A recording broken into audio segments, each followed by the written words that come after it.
You remember that on the first side of this record, Sandy, Santa's special Sandman, was very, very unhappy. Now, Timmy and Ellen were very unhappy, too. No presents? That's just awful. It's terrible. But, Sandy, why is this all your fault? If only I hadn't been transferred. Transferred? The Sandman, sadder than ever, continued his story. Last Christmas Eve, I worked in the city. There, all the houses are close together, so it was easy finding everyone.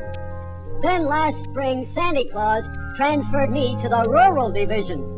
Right now, I'm supposed to be sprinkling magic sleeping sand in the eyes of boys and girls like you, who live outside the city.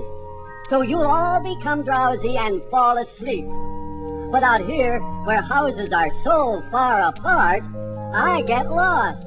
Oh, no.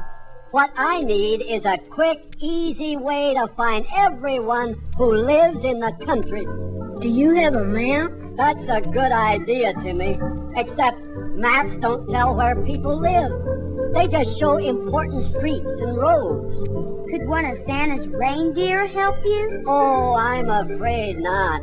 The sleigh is so heavy, loaded down with toys and candy, that Santa Claus needs all 8 reindeer just to pull it. Timmy, Ellen, and Sandy thought and thought and thought. Just as they were about to give up, Ellen had one last suggestion. I think I know a way you can find everyone who lives in the country. Please tell me, and hurry. If Santa doesn't leave the North Pole soon, he won't have enough time to visit everyone. And lots of children like you will wake up and be awfully disappointed. Timmy, do you remember what Daddy always tells Uncle Harry and Aunt Marge when they come from the city to visit us? He says to find our house, just turn off the highway and follow the REMC power lines. The REMC power lines? That's right. They carry electricity to everyone's house who lives in the country. Everyone's house?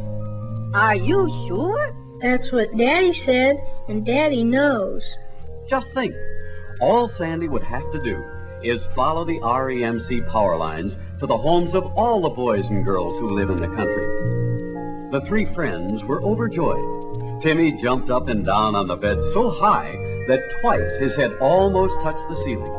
Meanwhile, Ellen and Sandy joined hands and danced around in circles. The celebration lasted only a few seconds. Then Sandy announced that he would have to leave.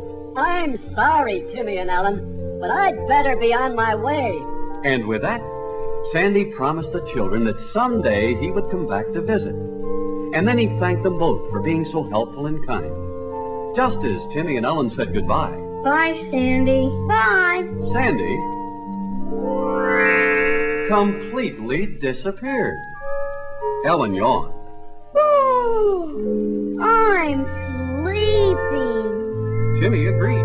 Ellen, my eyes feel funny.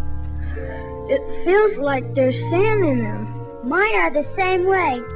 I can hardly keep them open. You don't suppose? But before Ellen could finish asking the question, both the children drifted off into deep slumber and began dreaming of dancing snowmen, a sleigh full of toys, and lots of other exciting things. Of course, Sandy did find every boy and girl who lived in the country without getting lost either. And Santa Claus made all his deliveries and was back home again at the North Pole when the sun came up on Christmas morning. Now, the moral to this story is, it won't do you much good staying up late hoping to see Santa slide down the chimney, because Sandy will follow the REMC power lines again this Christmas Eve. That means he'll stop at your house and sprinkle magic sleeping sand in your eyes, too. Ring, ring, ring, ring, REMC, ringing everyone a Merry Christmas. Ring, ring, ring, ring, REMC, wishing everyone a Merry Christmas Day. Candy and toys for girls and boys, a Christmas turkey for the family. Gifts galore all over the floor, underneath the Christmas Christmas tree. Ring, ring, ring, ring, R-E-M-C, ringing everyone a Merry Christmas. Ring, ring, ring, ring, R-E-M-C, wishing everyone a Merry Christmas Day. Merry Christmas to all from your REMC.